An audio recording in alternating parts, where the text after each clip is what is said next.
Good afternoon and happy Friday. My name is Todd Western III, and we want to welcome the IFOC family, Iowa Farmers of Color family, to our lunch and learn today. Today we're talking about mental health as it relates to agriculture with Dr. David Brown. Dr. David Brown serves as a behavioral health state specialist for Iowa State University Extension and Outreach. His key program and grant emphasis are farm stress assistance, disaster recovery, co-parenting, workplace resilience, mental health literacy, and suicide prevention. As we navigate the current political landscape as it relates to farmers and farmers' pressures and bankruptcies and the amount of suicides that are happening today with today's farmers, we thought it'd be apropos to have Dr. David Brown on to address that. For those that may be experiencing that, and for those that may know some farmers that are experiencing that. And then thirdly, those that may come across in the future, they may be able to be a resource to them or be able to pass them on to some facilities that can help them. So again, without further ado, I will turn it over to Dr. David Brown. Also, before, I also want to thank Practical Farmers of Iowa and Rachel Berg for helping facilitate this lunch and learn. Dr. David Brown, welcome.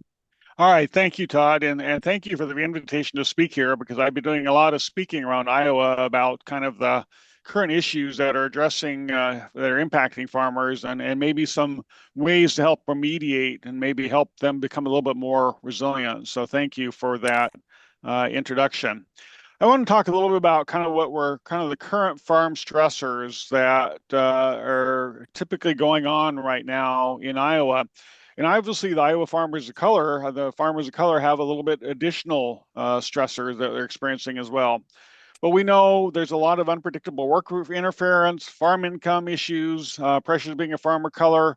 Physical health problems are also a big issue for farmers that impact their ability to do their work, and it also increases the level of stress, especially if those physical health problems happen to occur during key seasons of the year, planting, harvesting, things like that. But I want to talk a little bit about the unpredictable work interference. Now, we have had, Iowa basically experiences a presidential disaster declaration about every 1.53 years. And so the last ones were the flooding and tornado in western Iowa, but we've had the derecho, we've had droughts, we've had all sorts of things that impact farmers and their ability to bring in a profit to keep their farm organization going. Flooding, fires, we've had some, we're doing some training in western Nebraska, and they've been impacted with grass fires that have devastated some of the farms over there. Severe storm illness and injury, which we're going to talk a little bit more when we get to talking about physical illness. We know that farm income is often very variable, not only through the year, but also throughout the year and from year to year. And this year is going to be no exception because farm income is so much impacted by those factors which are really of an unpredictable nature. Not only the unpredictable work experiences that we talked about just a minute ago, but also the markets and other things that we have very, very little control over. Right now, we've got a whole bunch of pressures going on. We have staggering input costs, production expenses for seed, fertilizer, fuel remain hard, and that's got to be impacting every farmer across Iowa. Unstable commodity prices. We've had really good yields over the past few years, and part of that issue, and that is one of the issues why we have low commodity prices. Right now, we just have too much corn. Our export markets are pretty good, but there's so much corn out there on the market, it is really pushing down the commodity price and the bushel price for corn. We also have the trade instability tariffs going on, and that's where we really hit the soybean production in Iowa. The big key issue is that China used to buy quite a bit of our soybean crop, and now that's no longer happening. And so the tariffs has really disrupted a lot of our key export markets, and that would be primarily China. But we also need to think about, because of all the instability in the income that are coming into the farmers across Iowa, we need to talk a little bit about debt. And the debt basically is saying that farms are considered financially stressed if debt equals 70% of assets. And what we know is that, and I'll give you an example of that. That'd be a farmer that has $1 million in assets but 700,000 debt. In 2024, approximately 20% of all crop farms had a debt to asset ratio of above 60%. And so my guessing is probably even worse now because the past 2 years have not been great. So we have some huge debt issues going on with farmers in Iowa. I do need to address, I mean, the farmers of color have other barriers and other stressors that they're impacted. The systemic bias and past discriminatory practices. We need to talk about land loss and dispossession and extreme market isolation. Many farmers of color face intense isolation industry gatherings. I've been to a lot of farmers meetings across Iowa, and maybe it's because where I'm located, more of central Iowa, but very few farmers of color attend many of those meetings. So I can understand certainly the isolation they may feel, the lack of local mentorship and community building as a farmer of color in Iowa. I need to talk about the physical health problems. And this can impact not only mental health, but it can lead individuals to burnout. In 2021, there's 21,000 injuries reported in farms requiring days away from work. 24.4 deaths per 100,000 workers in 2024. Chronic pain is prevalent to many of our farmers. I've got a couple farmer friends. One has had a lot of surgeries, not only his shoulder and knees. Another one of my farmer friends is missing part of a finger. It's a dangerous job. I don't care what type of farming you're doing. It's a dangerous type of job that is very prone to injury. So it's a difficult job. Those in agriculture, because of all that chronic pain, have a disproportionate experience with opioids, and that is their risk of opioid death is 5 times higher than the general population. So we've had, especially in kind of the other parts of the country, a really high, heavy incidence of opioid use. Just trying to help manage that chronic pain, and then it gets a little out of control, and we've had some opioid deaths related to that. And this is where kind of the urban agriculture kind of fits in. We're going to talk a little bit about alternative agriculture benefits and stressors. And then, like I said, this is where the urban agriculture probably fits in best. And what we call alternative agriculture is, includes a number of different alternative agriculture features. One is local fur and direct marketing farming. Direct market farming, also diversified vegetable, fruit, livestock farms, organic production, and a lot of different specialty products, popcorn, honey, cheese, microgreens, goat's milk, eggs, things like that. So it has a kind of really broad base that is, kind of defined differently than, typically commodity crop production or, our cattle, hog production in Iowa. So we're going to call this alternative agriculture. Direct to consumer benefits. This is really the fastest growing segment of the natural food industry. And those that are doing direct market farming, really has this reputation, well founded, that it supports physical and mental health and well being of those farmers who are involved. Because there's no middleman involved, and so the farmers are able to capture the whole value of the product.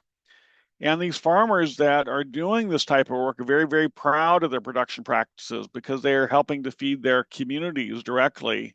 And so there's, quite a few benefits of this type of farming.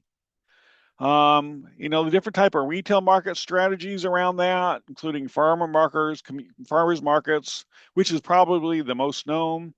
But we also know there's also community-supported agriculture, and local meat producers, processors fall into that. There's also some of the wholesale market strategies. Now, unfortunately, some of the farm to school initiatives have been kind of went away because of the funding for that has been cut. But that used to be a really wonderful wholesale market strategy for many farmers. But they still have to rely on food hubs as a distributor rather than having a direct relationship with a farmer. But let me tell you, some of that alternative agriculture is not for the faint of heart. It is way more labor intensive than commodity production. Outside labor is often required to support households, and so they may have to pay crews to come in to do that, have volunteers, interns.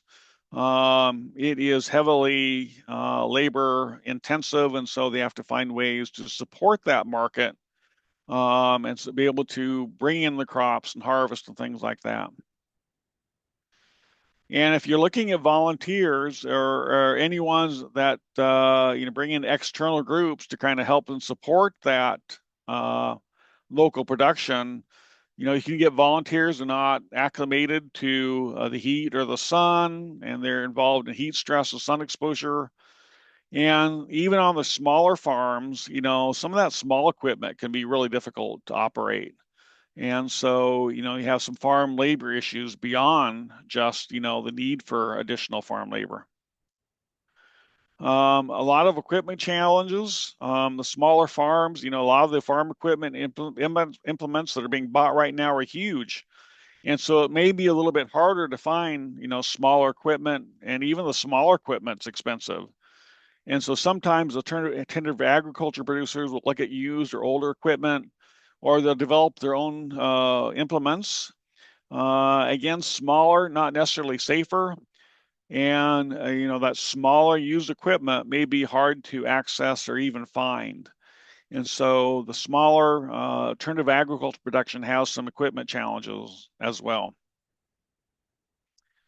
Finally, if you're doing that urban ag, that direct market production, you're actually going to have to spend as much time marketing as producing. Have to have that relationship with your audience, and have to have the websites or however you ever do that. Spend all the time at the market, the farmers markets. You're going to have to spend as much time marketing as producing. It is time and labor intensive. And the other problem is this form of agriculture really doesn't have really good federal support, and the crop insurance programs typically do not cover this type of crop production. So again, you can have your whole crop wiped out, and there's not the what would we say, the kind of protection the other commodity crops would have. I do need to talk again about farming and suicide, and I think this is going to become a lot more in the news. You're going to be hearing a lot more about this because of the high input costs, the low commodity prices. We're going to see some farmers with much higher debt loads, and I think we're going to start hearing more about farming and suicide. There is a very high rate of suicide. Basically, 3.5 agriculture farmers are basically have a suicide rate is 3.5 times higher than the general population. Now, within agriculture, suicide rates have been slightly higher among farmers and farm managers as compared to farm workers. This high suicide rate is not limited to the United States. There's a lot of research coming out of a really good farm stress research and farm suicide research coming out of Australia, where they are experiencing some of the same phenomena that the United States are. I also need to point out that the rate of suicide for Black males involved in farming is half of that of white males. The key data that we have on suicide, 95% of the suicide deaths were by males. And 75% of those farmer deaths involve some type of firearm. Now, I know a lot of farmers, and I can tell you almost every one of them has access to a firearm. Whether they're using it as because they're a hunter, maybe they're using it to varmint control. Maybe they're a veteran and they have a pretty good knowledge and understanding of firearms. So obviously, if the access is available to farmers and ranchers who, if they put the plan together, they do have access and probably the training to use the firearm. Really, really interesting studies out of the University of Illinois and South Dakota State. They did a lot of surveys of farmers and looking at who died by farmers who died by suicide, and they looked at some of the key risk factors that were involved. And actually, what you would think didn't happen, you'd think that some of the mental health issues, like depression or anxiety, would be a key factor in farmer suicide. But here's what they found were the key factors in suicide deaths related to farmers. And the most important one they found was the one I highlighted was self-blame, is that the farmer blames himself or herself for the loss of the farm or for the crop loss or whatever.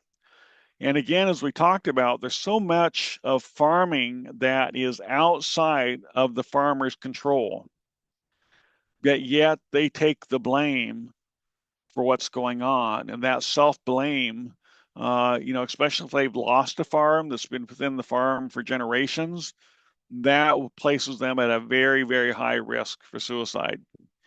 The other thing I want to talk a little bit about physical health problems, because I've mentioned that a couple times. A farmer's purpose is to farm. That's their source of their identity. That's what gives them a sense of pride, is their ability to produce crops and be successful at that. If a physical health problem limits their ability to contribute to a farm and be successful, that becomes a key risk for suicide. And those physical health problems could be, it could be diabetes. It could be anything from heart issues. It could be muscular problems. It could be back problems. Whatever type of health problem that limits their ability to contribute to the farm, they start to feel like they're losing their purpose, and that becomes a key risk for suicide.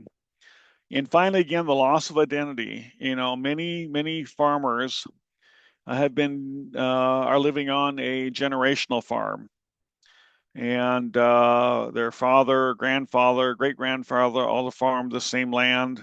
They want to keep it in their family for years. And if that loss of identity, either through retirement or losing the farm or bankruptcy, they lose their identity as a farmer, that places them at a higher risk for suicide. So those are the three key factors. And I think, like you say, as we farmers start to experience a higher level of financial pressure, we're going to start seeing additional farmers at higher risk for suicide because of that. Again, this is not an international phenomenon, not a national phenomenon. It's not located in the United States.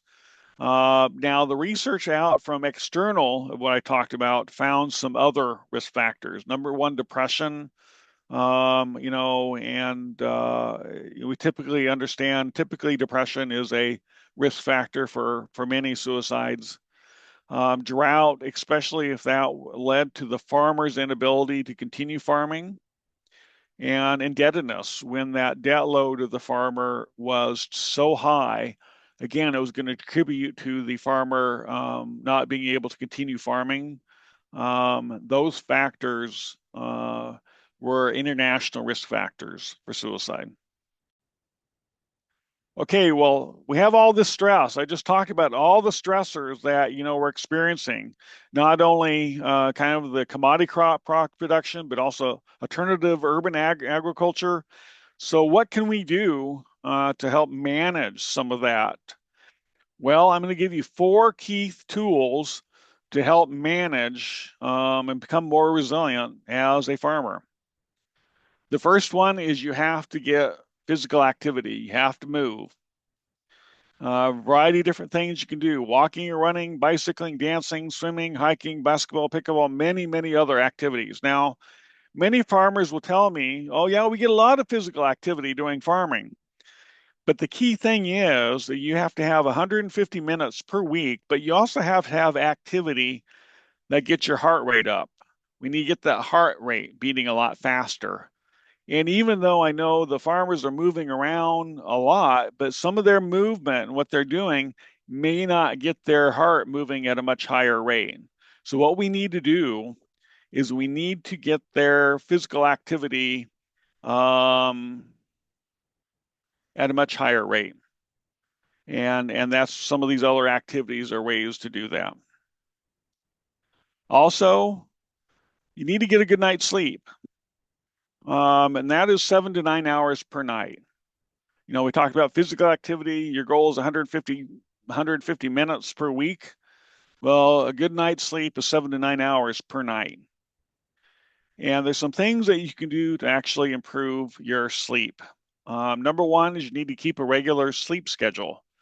And what I mean by that is you need to basically go to bed at the same time and wake up at the same time every week, every night.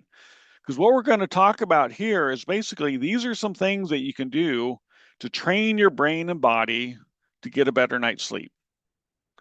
So by keeping a regular sleep schedule, maybe that means you go to bed at 10, get up at 6, something like that. But if you start doing that very regularly, your body will start saying at 10 o'clock, well, it's time to get to sleep, because that's what you've trained your brain and body to do now.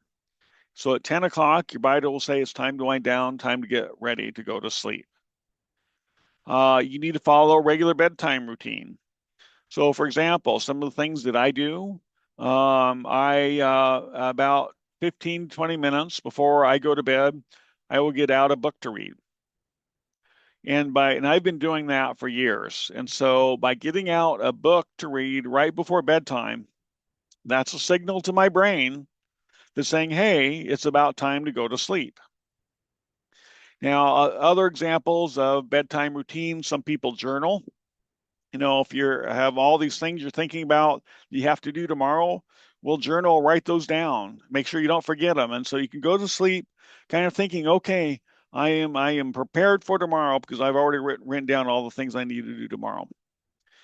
Deep breathing, other type of relaxation exercises, yoga, whatever you need to do to kind of wind down, insert that into your bedtime routine, and that will again train your body and your brain to be prepared to go to sleep. The other thing I want to mention is don't toss and turn in bed. If you wake up in the middle of the night, or before you even go to bed, if you're tossing and turning, and if you start doing that more than 15 minutes, you need to get up, get out of bed, and refollow the bedtime routine. Beds are not for tossing and turning. Beds are for sleeping.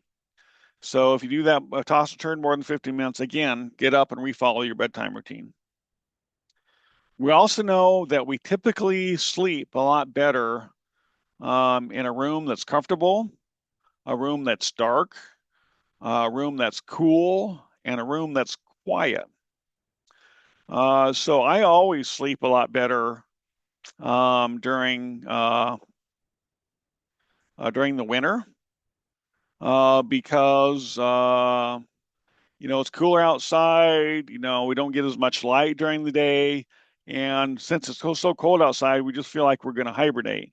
So I always sleep a lot better during the winter. But you can recreate that type of situation in your room. Make it as dark as possible. Maybe bump up the air conditioner a little bit, and that will really help your ability to get a better night's sleep. The other things you need to do is to limit electronics, caffeine, nicotine, and alcohol before bedtime. Now, the electronics, looking at your cell phone or your laptop, the light that your cell phone and your laptop produces actually mimics some of the sun rays. And so that sunlight, that type of light, tells your body it's time to stay awake. And so if you could put your electronics away a little bit before you're ready to go to bed, that again gives you a signal that it's bedtime because that light is no longer there. Obviously, caffeine and nicotine are stimulants. You want to probably avoid that at least 6 hours before bedtime. Alcohol actually may help an individual go to sleep better. Um, but what happens is alcohol will actually disrupt the sleep cycle and you'll wake up feeling less rested.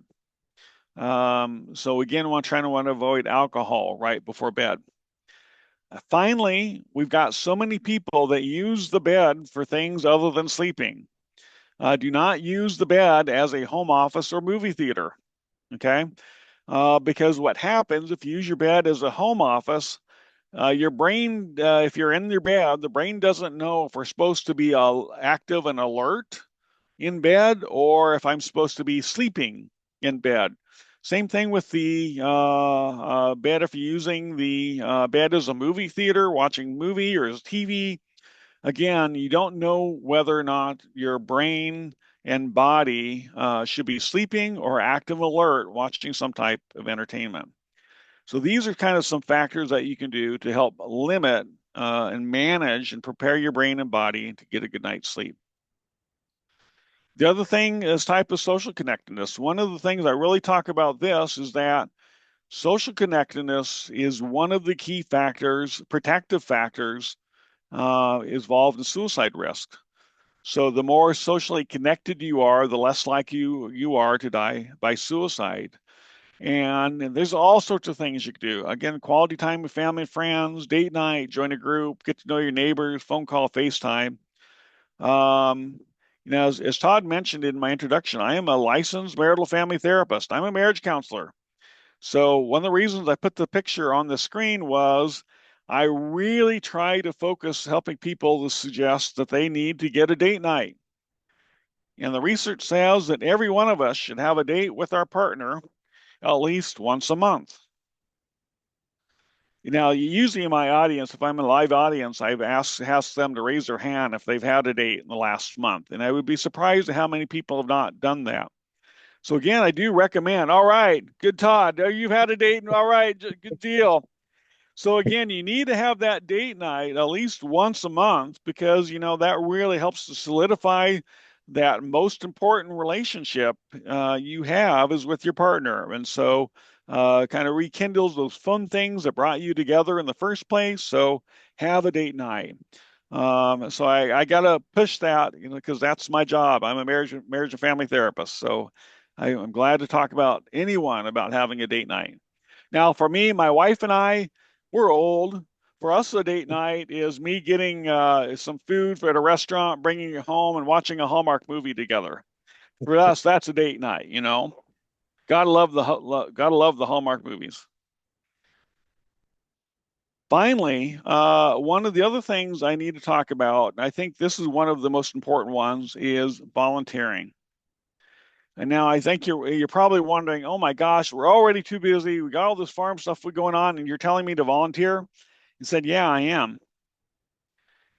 Because volunteering is, and I tell people this, and this is just my clinical experience. I don't know if this is research based, but my clinical experience tells me that we need three things in our life. We need a strong family life. We need to have a strong work life, but we also need to balance that with a third thing. I call that volunteering. And that gives us, because that gives us an additional sense of purpose and self-esteem, especially when you're giving time and talent that you find meaningful. So I think that builds more kind of a more complete and balanced life by having a strong family life, work life, and having that sense of volunteering and purpose outside of the work and the family. And so and many of the farmers I know, they're volunteering at church, they're volunteering for their schools, they're volunteering for their civic groups, they're volunteering at their commodity groups, they're doing a lot of volunteering. And I think that's great. They're volunteering for 4-H. Again, that helps bring additional purpose into their life. It also increases their level of social connectedness all at the same time. I do want to kind of finish with some resources. Because you can do all these things, you can be resilient, you can get a good night's sleep, and you can do all those things, but sometimes that's not enough. And so you may need to reach out to get some additional help beyond what are some of the things that I'm mentioning. And so what I want to bring up, the 988 Suicide and Crisis Line, Lifeline. Again, it's available 24 hours a day, 7 days a week. It's free and confidential. Even though it is a national line, what we know about this, it is actually answered locally in Iowa. It's answered in Cedar Rapids. So they have access to all of the resources and information of all the services available in Iowa. But they can also access 911, and they can also access the mobile crisis teams across Iowa. And so the mobile crisis team, basically in certainly the urban centers of Iowa, a mobile crisis team will be able to come out to visit with an individual in crisis, make a mental health assessment on the spot, and help develop a plan for the next steps with this individual. Maybe it's hospitalization, maybe it's setting up counseling, but they can be activated by calling the 988 Suicide and Crisis Lifeline. One thing I do need to mention about the mobile crisis teams, you cannot guarantee that law enforcement will show up. So, in the best case scenarios for a mental health crisis, we just want a mental health provider to show up, but you can't guarantee that in some of the situations. Some of the times that the law enforcement are much likely to show up as well. So you can't guarantee that. The other resource I do want to talk about is Your Life Iowa. Your Life Iowa has basically been used by most of the community mental health centers across Iowa as their crisis line. It is also available 24 hours a day, 7 days a week. One of the things about unique to Your Life Iowa is with the mental health restructure in Iowa, Your Life Iowa is also a means to access the mental health navigators in Iowa. So if you call Your Life Iowa and need resources, they may connect you with a mental health navigator who help you can navigate the Iowa mental health system and make sure you're getting the appropriate services from the appropriate place. Those are all under the hire of the primary care of Iowa, Iowa Primary Care Association, who's actually hired the mental health navigators, but they are available and can be accessed by calling Your Life Iowa. The other thing I really like about Your Life Iowa, they have a great website, which is listed below. That website, you can go into that website and you can look up or click on any of the county on the map they provide and find resources in that county to make referrals to. I think they keep that pretty well updated. And so it's a really great resource to go in, locate a mental health provider or a substance use provider in your county or your area just by going to Your Life Iowa. And so I really like their website. The other resource I do want to mention is the Iowa Concern Hotline, which is again 24 hours a day, 7 days a week. It's confidential, it's free. Iowa Concern Hotline serves as the farm stress hotline, which is USDA funded for the North Central region of Iowa. They also recently received the contract to be the farm stress hotline for the southern region of the United States, and they submitted a bid, which was accepted to become the farm stress hotline with USDA funding for the western region of the United States. So again, it is a farm stress hotline. So we have a lot of folks that have been dealing with a lot of farm questions over the last year or so, actually since 1985. And so it's a great way to talk to someone. They'll provide some stress counseling, connect with emotional support, and they can connect you with resources who have some farm background and things like that. Now, the other thing I do want to need to address is the legal rights. It says learn about your legal rights. That was a service that we used to provide. We're not going to be able to continue that service. We actually used to have a couple of attorneys on staff, but we're not going to be able to provide that service. One of the reasons for that is because since we're now, almost national, again, our attorneys that were working for us had their license in Iowa. And so they were really good about answering legal issues provide legal education regarding Iowa, but they really have no knowledge of the legal, any of the legal codes or anything like that in the different states. And so it just didn't make sense for us to continue that service because of the breadth of the service we're offering across the nation now. There's also some very specific resources. The Rural Advancement Foundation International, Farmers of Color Network. They work across all agriculture sectors, collaborating with coalitions. And so their website is below. And so they kind of provide the tools to help the farmers make the right choices for their farms and families. I just found that resources. I thought I'd include it in this presentation. The National Black Farmers Association is a nonprofit organization representing African American farmers and their families in the United States. Farm Aid is another great resource. The only concerns I have about Farm Aid is that it only operates Monday through Friday from 9 to 9. Farm Aid does serve as the farm stress hotline in the north central region of the United States. They also have a Spanish hotline. And you go to their website. They do have a lot of great websites, a lot of great resources on their website as well. I do want to mention some of the resources through Iowa State University. We have a couple farm stress research websites at ISU. The Health and Human Sciences Farm Stress is actually the one that I manage, and the resources I've developed are there. But we know the dairy farmers in Iowa have really been impacted, so our dairy team created some of their own farm stress resources specific to dairy producers. I want to keep that up because some of their resources are very good as well. I do want to mention the food, food and enterprise development through ISU Extension. They support value-added agriculture enterprises, businesses, and regional food systems. So they would be a great resource for the urban farmer, for the alternative agriculture farmer, things like that.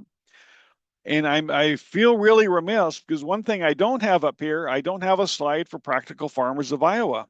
Now we know that Practical Farmers of Iowa is a great resources. And Rachel, if you want to jump in and talk about Practical Farmers of Iowa, you are welcome to. Sorry, I hadn't unmuted myself. I'll just give a quick plug that Practical Farmers of Iowa's mission is equipping farmers to build resilient farms and communities.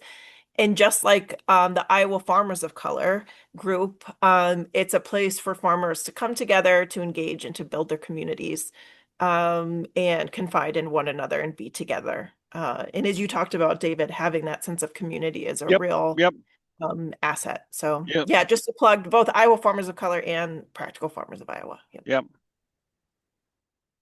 And the USDA also has some really good resources. If you go to their website, they keep a pretty good list of resources available as well. You can always talk to them. Any questions and conversation? We have a few folks here. And I love that we talked a little bit about community and building that community and some of the isolation that maybe the Iowa farmers of color are experiencing. But yeah, that ability to have that community, that sense of belonging is a huge part of well-being and resiliency as well. We do want to do that. But any questions or conversation from this group? Yeah, I can start with some of the questions that we have here in the chat, if that's all right. Sure, great. Uh, the first one is if I'm having a conversation with a farmer that I'm worried is going to commit suicide, what do I do? What do you do? Oh, that's great. Well, number one, might want to clear your schedule. You don't know how much time you're going to have to build in some time. Okay, I think a good way to start a conversation like that is say, hey, there's some things that you said to me just now that are really concerning. This is what I'm seeing from you, and you made the statement that I'm nervous about. So can we talk a little bit about that? And then you just really kind of open the conversation. You're not going to interrogate the individual, but just open up the conversation. Do a lot of active listening. See what's going on, what they're thinking about. Do they have a plan? But you really want to eventually ask the question, are you thinking about suicide? We teach a lot of programs in ISUEO Extension teaches a lot of programs, and we always ask if you're not sure if the individual may be thinking about suicide, ask the question. And by asking that question, you're actually ironically going to provide maybe a sense of relief for that individual because actually someone paid attention and cared enough to ask the question. And so if they say, no, I'm not really thinking about suicide at all. I'm just really, really stressed. Okay. And then you can kind of direct them maybe to Your Life Iowa, direct them to Iowa Concern Hotline. You're going to call together. But if they are thinking about suicide and said, yeah, I've been thinking about it, you're going to ask well, do you have a plan? And, and if they say something like, gosh, I have this gun I just purchased. My wife's going to be gone tomorrow, and I think tomorrow night is when I'm going to do it. Well, you're going to have to act. You can do a couple things. You can see if the individual's really interested in going to a hospital emergency room to do kind of that immediate assessment. If they don't want to do that, you may want to call 988 together and say, hey, can we call 988 together? And then follow the recommendations of the person that's talking to them from 988.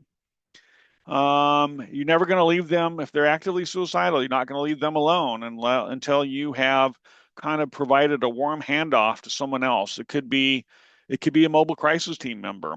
It could be a close family member. It could be someone in the emergency room. Maybe some of the mental health providers have emergency appointments you can take them to. But you never leave them alone while they're actively suicidal. You turn them over to someone else. You get a plan in place for them. Maybe they have an emergency appointment at the community mental health center the next day, and that's the plan. But as long as someone is with them and then they can make sure they're okay until that meet with that appointment the next day, then you have a plan in place. And just simply having a plan in place for that individual can provide them a sense of hope. And hope is some of the things that we know that prevent suicide. Talking about long-term plans, give them a sense of looking beyond the suicide crisis can help them get past the crisis as well. That's great. Hope that answer your question? That was Yeah, yeah. probably more than you wanted. No, that's great. You can never really go too deep on a topic like this, so I appreciate Yeah. that. And then another one we have here is as an introvert, how do I find and approach other farmers to grow my support system? Oh, how do you find an approach Yeah, to as grow if your you're maybe social system? if you're maybe more Yeah. introverted, yeah. Yeah, and that's there's a lot of folks that feel that way. I was talking to a group a year or so ago, and I told them they needed to get more social connectedness. And I think one of the participants only almost went into a panic attack because he was very much an introvert. Um, I think introverts. I think it's not so much. If you're thinking introvert, it's not so much the breadth of your social network, but the quality of your social network. Maybe you have one or two or three really close friends, and maybe that's all you need. And so you don't have to have, maybe have a lot of acquaintances, but maybe only one or two really close friends that you feel comfortable connected with. And so I would focus on the quality of the interaction, not much the breadth of the interaction. Okay. And then I have one more, and then I'll kind of open it up to everyone else. But knowing that, particularly in farming, a lot of farmers require also to have a day job or other Yep. streams of income just to even make the bills, Yep. uh, in good standing. So how much do you attribute like that to what you see, and how do you suggest handling that portion of it? Yeah. Oh, that's a very, very good question. Obviously, if they're farming and doing another job, um, that's going to increase their stress level. Mhm. Now, what we do see though, typically someone on the farm has to take an off-farm job simply to get health insurance. So, in a way that helps lower the stress because they have access to health insurance, but also impacts their ability to have time to take care of themselves, things like that, because they're so busy. So it's just basically a matter of planning, but trying to find things that you enjoy in your life every day. Find something fun to do every day, trying to balance all the work.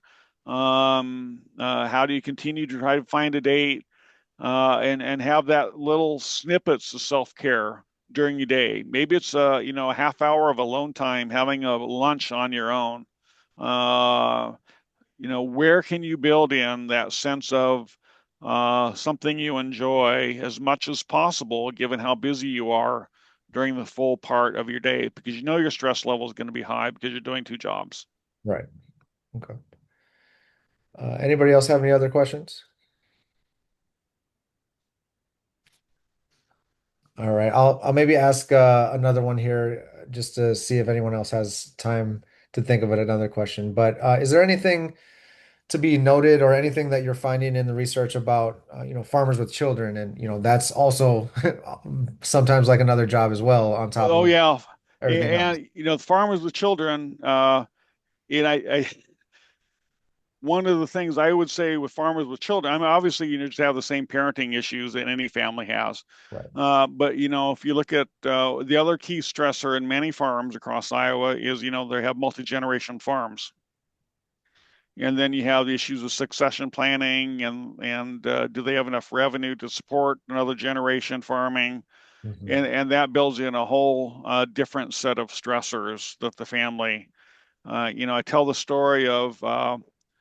I'm sure all of you like your coworkers. Well, maybe you like most of your coworkers. Maybe there's some you don't like. But if you're in a multi-generational farm, you have to think about in your work. Let's say if your work, what if you're related to that person? If you have all these colleagues you're related to, you can't fire them. They're probably not going to resign. So you're going to have to figure out different ways to interact with them because you're going to see them at holidays. You can see them, family gatherings. And so uh, adding children and another generation to the farm, adds another layer of type of stress to the farmer as well. Yeah. I don't know if that was the question, No, or yeah, you're just thinking more about parenting. no, that answered my question. Thank you. All right. Anybody else have any questions? Yeah, I don't know of any parents with young children that aren't stressed. Yeah, I can confirm. Yeah. I bet. David, my question would be most farmers, most people suffer in silence, but I think more so with farmers. Yep, They I don't would agree. talk about it. Farmers don't talk about their financial Yep, situation. yep, They go to the coffee shop to talk about how much yield they got or whatever, right? yep, Not yep, their financial situation. yep, What are some indicators that somebody might be stressed to the point of, I mean, because there's a couple of farmers that I know that have committed suicide in the last year or yep, so that when I saw them, it definitely didn't show any kind of indication. They didn't show yeah, any kind of indications of suicide. yeah, yeah. That's a tough one. And here's just some things there's kind of the typical things that we might see. Okay, yeah, they may not say anything, but maybe they're not showing up at church activities or school activities or things like that that they used to. Um, maybe their hygiene isn't quite as good. They let some things go. Maybe they are more irritable, more grumpy. Maybe not saying things, but maybe more terse. Maybe they are struggling in relationships. And what we know with most folks that die by suicide is most of them, not all, but most of them do give some signs if you know them pretty well. They may be very circumspect signs, but typically there's going to be some signs available if you know the person really, really well. So it may not be what he's saying, but what is he doing? What is the behavior? What is the situation he is in? Maybe what are some of the emotions that he's sharing one way or the other that we can kind of look at and be concerned about. Does that help? Yes, thanks. Yeah. And I think the big thing is to look at changes in emotions, changes in behavior, changes in hygiene, like I mentioned, changes in how the farm looks. It could be, there's some things in the farm that are getting a little run down or not kept up like they used to. That would be another sign. What type of changes or differences are you seeing in this person? That's great. The other thing too, you had addressed how to manage off farm jobs and children, and you're Oh trying to yeah, one of the things, because I'm in a similar situation, one of the things that I found successful is that you have to put as much into that hard work that you're used to that makes you feel somewhat close to the ground. You have to put just as much work in the proactive planning piece of it. yep, So I purposely make myself, I try to do it before I go to bed on what is important tomorrow, and I prioritize it. yep, What is the yep, most biggest impact things I'm going to do tomorrow? Out of yep, the 20 things that I have to do tomorrow, which 5 or 10 are going to have some serious impact, right? And so I really think if people get in the habit, trust me, it's hard to do it every day. But yep, I find that when I actually do it a couple days in a row and actually follow up on it, you actually feel motivated and you feel in control versus being controlled by the yep, farm and the other things. yep, So I really encourage people to really sit down at night or before they start their day to sit down and say, okay, what do I need to accomplish today that's going to give me the biggest impact, put money yep. in my pocket, and give me some kind of relief? That's great advice. The only thing I would suggest adding to the plan, make sure and part of every your daily plan, you build in some self-care. Yep. Because like you said, if we don't plan it, it doesn't happen. Yep. And we forget that we need to take care of ourselves, and we need to remember that taking care of ourselves is a necessity, not a luxury. I think a Yes. lot of farmers say, "Oh, I don't need to take care of myself. I got those too much to do." Now we need to know that self-care needs to be part of your daily plan, just like you mentioned. Right. Well, this Well, was, again, oh, go go ahead. ahead. I would just want to say thank you so much, Dr. Brown. Really appreciate it. Um, and again, for those that missed something or want to contact information to one of those outreach organizations, we will have this recording. Otherwise, you can reach out to myself, Todd Western, or Practical Farms Iowa, or any member of our IFOC staff. Um, Anything else parting, Rachel or Todd Schaefer? No, I Okay. just wanted to say thank you for this. This was very insightful, and yeah, we will be sharing this out wider. All right. Thank you all for the invitation. I'm really enjoyed being here. Have a great weekend. Thank you. Uh,